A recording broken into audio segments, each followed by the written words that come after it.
Hi everyone, just going to wait a couple of minutes just to let everyone join.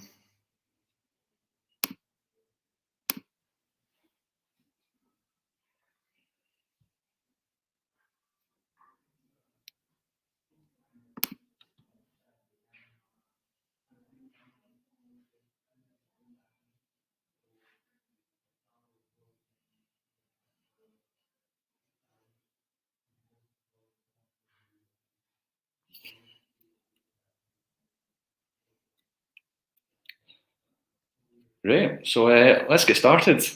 So first of all, hi everyone, my name's Stewart. I am one of the paid media managers here at TAG, and today we're going to run through 5 reasons why you can no longer ignore Google Analytics 4. So before we get started, if you have any questions, please feel free just to join our Slido, just scan the QR code on the screen, and if there's any questions you want to ask along the way, feel free to submit them there and we'll follow up on those towards the end of the webinar. Before we get started, I just want to touch base on a few of the things we'll be covering today. First of all, I think it makes sense we'll take a step back and have a look at Universal Analytics and focus in on some of the reasons why we're moving away from that platform.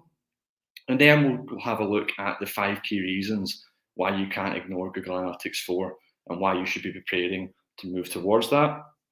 And also towards the end of the webinar, as I've just mentioned, we'll be doing a live Q&A as well. So any questions along the way, feel free to add them and we'll get them towards the end. So yeah, let's just start off with Universal Analytics. Why is it being retired? So the first thing, the main reason behind why we're moving away from Universal Analytics and moving on to Google Analytics 4 comes down to user privacy. Now, users nowadays are demanding greater privacy online, including transparency, choice, and control over how their data is being used. And it's clear that the ecosystem that we have right now doesn't really put their minds at ease. We need to make sure that it evolves to meet the demands of the end user. Some trends that we've seen over the past few years, I'm sure you'll be very much aware of these. A lot of countries around the world are setting up their own privacy laws to make sure that websites and businesses get consent from visitors before they store any data. So the big one here in the UK would be GDPR, same across Europe. But there's a few other countries just off the top of my head that are doing that. We've got the likes of the US, which are working on their privacy laws, China, Japan, South Korea. The list goes on, and it's a trend that continues to grow and grow every day. So what actually makes this important in the context of Google Analytics? Well, historically, Universal Analytics has relied heavily on the use of cookies to monitor website activity. And the main thing to do with cookies is the problem is the fact that it's pulling IP addresses from users, which can be used to identify them personally. That's fundamentally an issue from a privacy perspective. The ICO sees that as a privacy risk, and everything that's happening within the sphere at the moment that's so sort of privacy centric is pushing us towards a cookieless future. Now, Google Universal Analytics has implemented what's known as IP anonymization. It's a feature that you can turn on the back end of the platform. But the main issue with that at the moment is the fact that it is optional. It's something you have to go in and set up manually via the likes of Google Analytics, but also you need to be knowledgeable about Google Tag Manager as well. So yeah, it leaves a lot of room for non-compliance when it comes to privacy laws. So Google's taking that step to enforce that across the board and make sure that everyone is up to speed when it comes to being being compliant from a privacy perspective and the laws. And yeah, that's more or less why we're moving towards GA4. So if we look at Google Analytics 4 as a platform and focus in on some of the key reasons why we've actually moved away from Universal Analytics, the first one, we've just discussed it briefly there, it's anonymized IP addresses as standard.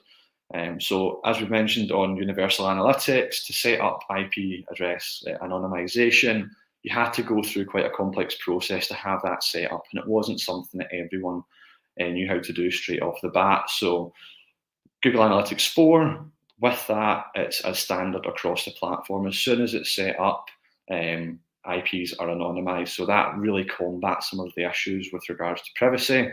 and all of the privacy laws that are coming out globally at the moment. It helps to minimise the impact of that from a privacy perspective. Also, we've got data storage requirements. You may not know this, but Universal Analytics allowed marketers to hold user data for more than 5 years, to be specific, 64 months. Now, in the context of what we do in the marketing sphere, that is a long, long time to be keeping a hold of what's, quite frankly, personal data, especially when there's IP addresses involved. So Google Analytics 4, the main change there is that the window's been narrowed down to either 2 months or 14 months. That's the two main options that you have with GA4. And we've also got predictive modeling, which is a new thing that's been introduced into Google Analytics 4. Not something that's part of Universal Analytics, but I can see this being the future when it comes to analytics. So much more of a greater emphasis on predictive models, using first-party data and conversion data to build attribution models, and fundamentally leveraging machine learning to pick up the missing pieces that the likes of third-party cookies leave behind. So it's a really interesting space at the moment. I can only see machine learning and AI becoming a more intricate part of the wider process. And that's fundamentally where we are with Analytics 4. So another thing that's changed over the years is user behavior. When Universal Analytics was first set up in 2012, the main focus was on users that were using desktops to navigate to websites via web browsers. That was fundamentally what was seen as the way forward. Now in 2022, we've all got mobile phones, we've all got tablets. Things have changed significantly with regards to the way that people navigate your website.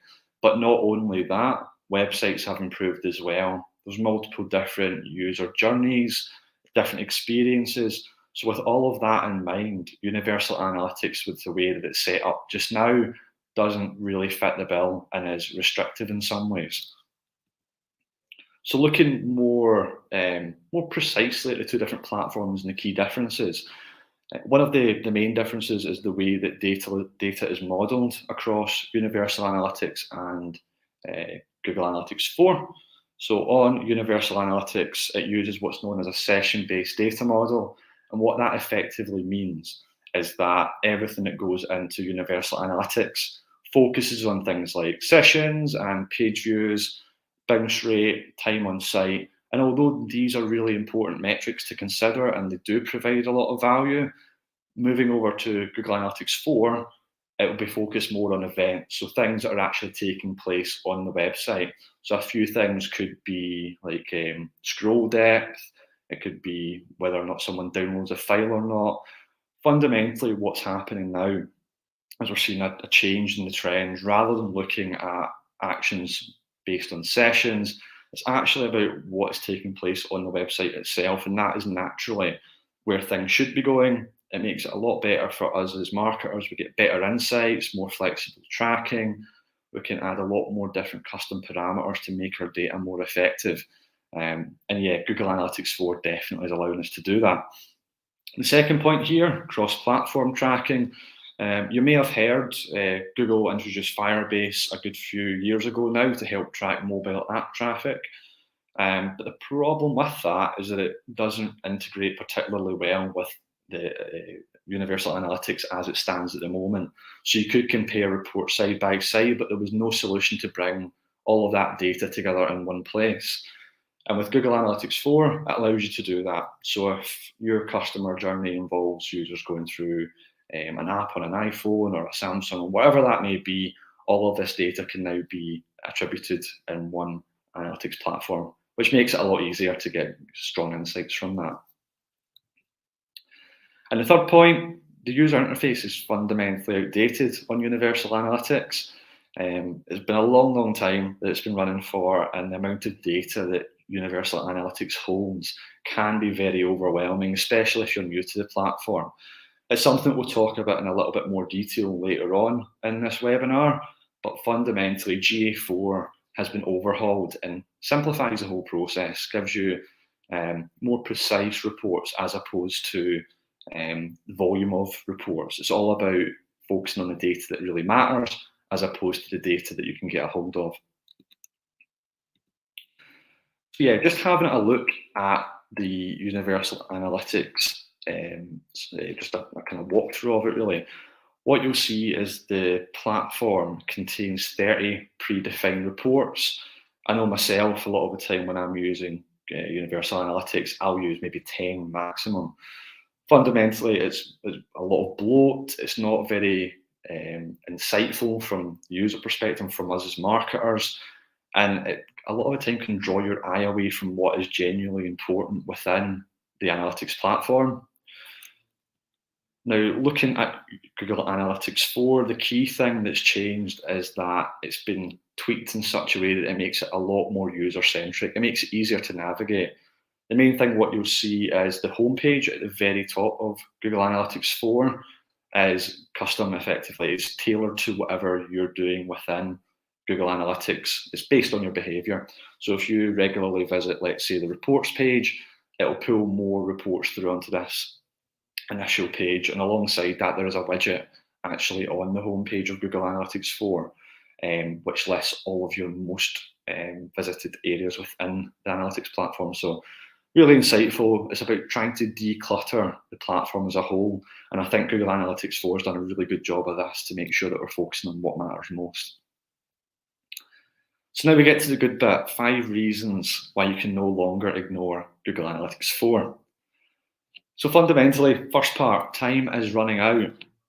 Ultimately, Google Ads is retiring Universal Analytics on July 1st, 2023, which gives you just about 6 months now to move over onto the new platform. So it's more important than ever that you start planning and getting some kind of procedure in place to transition over to Google Analytics 4 as fast as possible. So some questions you might want to ask yourself at this moment are what your main objectives are, your main business KPIs, and how you can translate them into measurable goals on Google Analytics 4. Just now is an amazing opportunity to effectively spring clean your Google Analytics data and narrow down into what really matters. So things that I would be thinking working within the event sphere would be your ticket purchases and lead submissions. Those are the standard conversions you'd be looking to target. But Google Analytics 4, with all of its event-based tracking, allows you to look at things on a much more granular level. So a good example might be brochure downloads, or whether someone scrolls through to the bottom of your blog. Is it an interesting topic you're writing about? Is it providing value when it comes to that end goal of getting someone to actually make a purchase on your site? So yeah, definitely gives you a lot of options there. Another thing you might want to ask yourself is whether you want to consider a soft launch for GA4. Gives your team an opportunity to upskill on the platform before that transition in July, but also allows you to cross-compare data between the outgoing Universal Analytics platform and also on GA4. See what's working for you, what's not, and gives you that time to really test before making that final transition over to the new platform. Another thing that's really insightful for Google Analytics 4 is the reporting capabilities that you'll find on there. So one of the areas that I've used quite frequently on GA4 whilst I've been using it is explorations. And the best way to think about it is that it's a collection of advanced techniques that go way beyond the standard reports that you're used to help uncover deeper insights about your customers' behaviour. So there's 6 standard exploration templates you can get access to, and these are for things like setting up your own free-form reporting. You've also got things like user flow reporting, which you can look into based on an event level, which is really useful if you want to knuckle down and really narrow in on specific events that are happening on your site.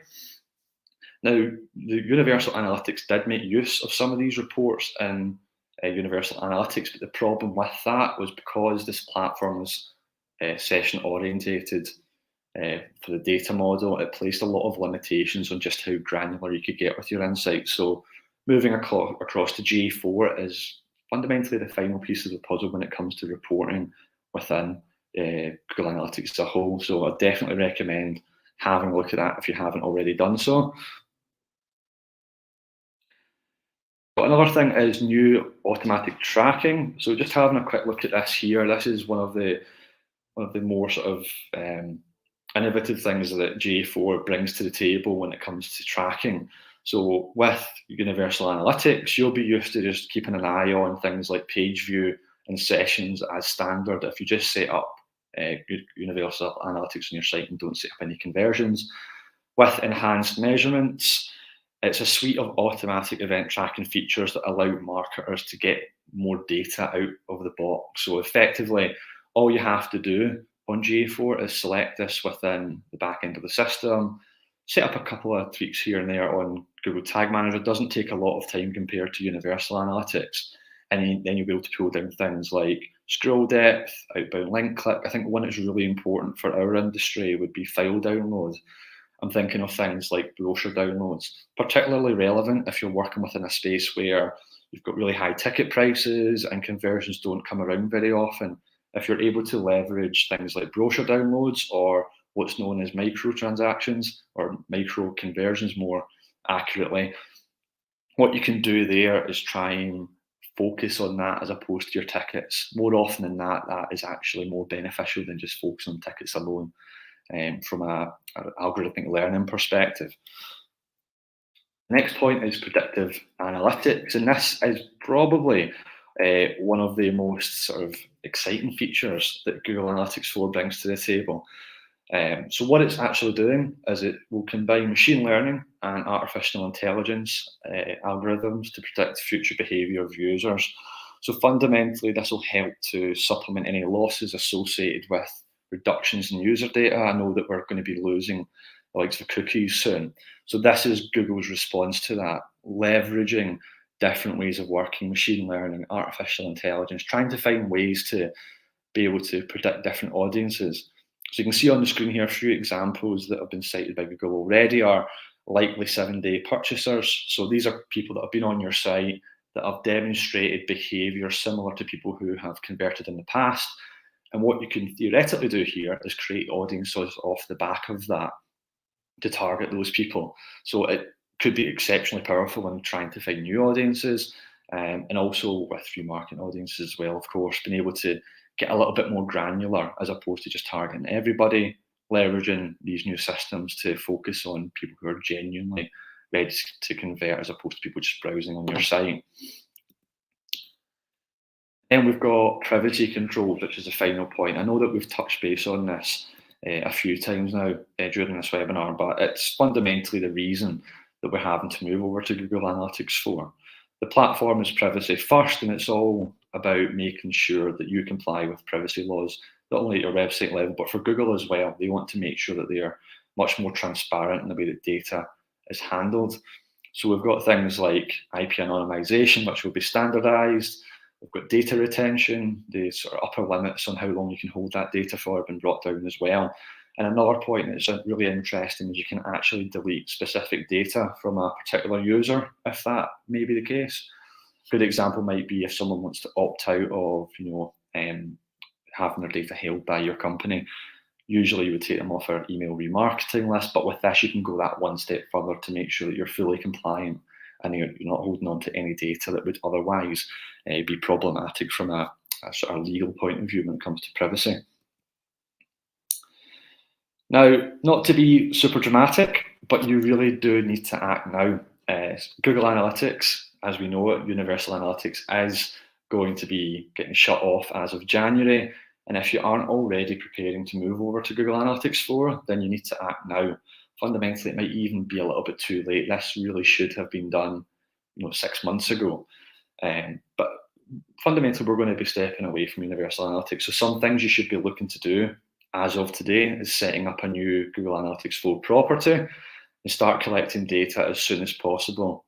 Another thing you might want to do is have a sit down and think about what is actually valuable to your business. Is the data that we have through our analytics useful, or is it just contributing to confusion, and is it just data bloat? So just looking at the valuable action and trying to pick out what is actually effective for you. And fundamentally, you want to be able to start using and learning about GA4. As we've kind of covered, the user interface itself is very different to what we're used to on Universal Analytics. And the platform itself, the data model has changed so much that this is effectively a rebuild of analytics as we know it. So the quicker that you can get to grips with the new platform, the more impactful it will be in terms of getting really meaningful insights off the back of it. Now, you might be freaking out about the change, and that's completely understandable, but it is worthwhile noting that at TAG we do have a team of experts that are specialised in GA4. So if there's any pain points that you have or any issues that you'd like us to have a look into for you, then we can certainly help out. Or if you would like us to actually build your GA4 out from the bottom up, then we can certainly look into that for you as well. So just let us know and we can have a little look for you. So yeah, let's just have a little look at what we've learned today as an overall. So I think one of the main takeaway points with GA4 is because we're moving towards an event-orientated data model, the more data that you feed into the Google Analytics 4 platform, the more benefits you'll get out of it. So what I would be saying is think about your macro conversions. What are the main things that you want to track? So going back to what we discussed, bought tickets, people signing up to your events. But alongside that, we need to think about micro conversions, things that aid that process, but might not necessarily get that final conversion. So a really good example of that would be brochure downloads. Do people regularly sign up to your email list before converting? Is there maybe a blog post that they have to view and get an understanding of before they are confident enough to convert? Thinking about all of these can really help streamline and supercharge all of your efforts when it comes to marketing. Alongside that, we want to be able to leverage these event-focused exploration reports. The great thing about these is you can build them from the ground up based on event data. So if there's something that you want to find out with regards to maybe, we just discussed it there, brochure downloads, you can set up your own reports in there that are very, very granular, is what I'm trying to get at. There'll be a purpose. Everyone will have an idea of what they want to measure, but GA4 as a platform makes pretty much everything possible in terms of reporting. And then the other thing I would say is make sure that we embrace the switch to the machine learning and AI approach. Fundamentally, we are going to be losing a lot of the cookies that we previously relied on with universal analytics. But the saving grace here is the fact that we have this machine learning. It's really, really impactful. And with Google Analytics and the implementation of it through that system, it's going to give us a lot more opportunities to build new audiences, to reach new people. But not only that, people that are genuinely engaged and are ready to convert. So, out with the old, in with the new. It's definitely going to be a positive for the industry as a whole. And we've said it many a time before, but make sure you start measuring GA4 today. Time is of the essence. We've only got 6 months left. So the quicker that you can get GA4 set up, the quicker your team can get used to using the new platform. But alongside that as well, it's about trying to understand the data. There will be data differences between the two platforms. And if you get that set up ASAP, as soon as we possibly can, what you can do is compare that and really get a grip for what the changes look like in real terms compared to what you're used to. So yeah, that brings us to the end of the webinar. We've now got a quick Q&A session we'd like to go over, just answer any questions that you may have. So yeah, we've got one here. Where can I find bounce rate on GA4? And this is something that's actually come up a few times. GA4 itself doesn't actually have bounce rate built into it anymore. It's something that Google was in two minds whether or not to put into GA4, but they eventually decided that it wouldn't be of use. Now, as much as as much as bounce rate has been taken out of the platform, there is still ways to view bounce rate in a slightly different way. So a good way to do that would be refer to engagement rate. What that considers is people who have been on your site.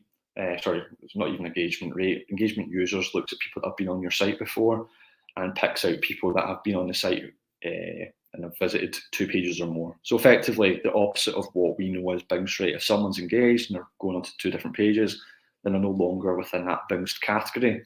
What you can do then is refer to the engagement rate. Let's say your engagement rate is 40%. Then you can kind of come up with it and say, look, if engagement is 40%, your bounce rate will be 60. So it's a slightly different way of looking at things. The data, this is very much a revolution when it comes to GA4. But yeah, there's definitely ways to manipulate the data to go back to what you know. But on that same point, I would say try and focus on what GA4 is focusing on now. Things like engaged users, engagement rate. Try and learn a new vocab for that. definitely. Great, and the next question, can you run Universal Analytics and GA4 at the same time? So yeah, we actually touched base on that very briefly towards the end of the main content there. I would recommend, if you can, to run them both side by side. It will give you an understanding of what the key differences are from a data perspective across the two platforms, but it also gives your team time to get up to speed with what they can do over on GA4 compared to Universal Analytics. So really, it's just about being prepared. It's a win-win overall. The quicker that you can get set up on GA4, the better, but don't get rid of Universal Analytics right away. Let's keep a hold of that until July 1st. Is GTM still needed to set up tags and triggers for custom events, or do we set these up on GA4? So what I would say is GA4 as a platform, it does have a debugger built into it. So you theoretically could set up quite a lot of your conversions on Google Analytics itself. But I would argue that it's better to just focus on Google Tag Manager. The platform's been tried and tested. It works really well. It gives you full visibility of all the different options that you can deploy.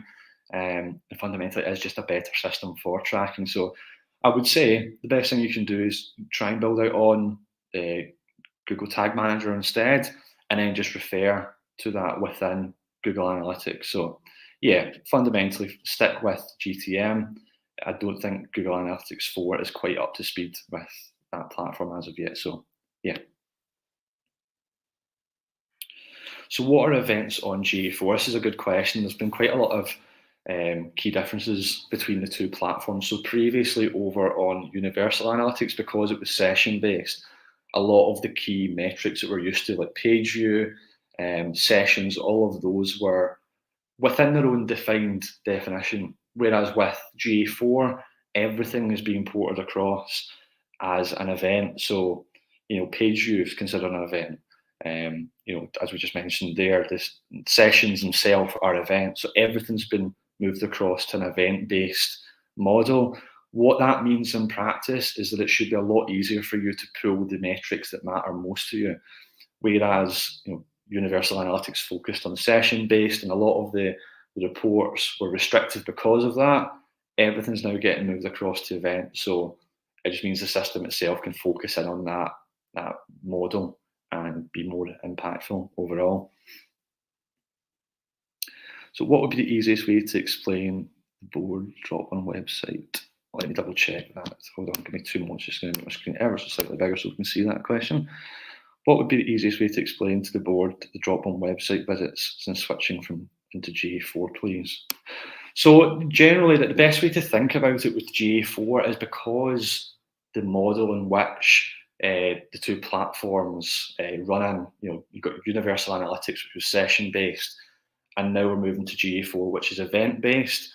What we're seeing is a complete shift in the way that our data is measured. So there will be some disparities between the two platforms, but I think that goes back to the point that I previously mentioned. The quicker that you can set up both of these platforms side by side, it makes you more informed on what to expect in terms of the differences between the data.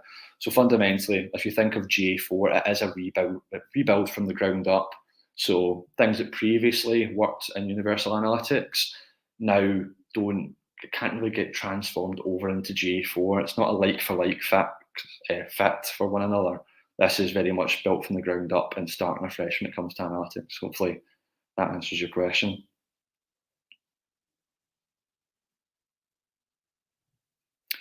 Great, and that brings us to the end of the Q&A session. Hopefully you enjoyed all of that, you learned something new. If you've got any other questions, just feel free to reach out. Emails on screen, just drop us a quick email there and we'll be more than happy to help you out with any additional questions that you have. But yeah, that brings us to the end. Thanks very much, everyone. Take care.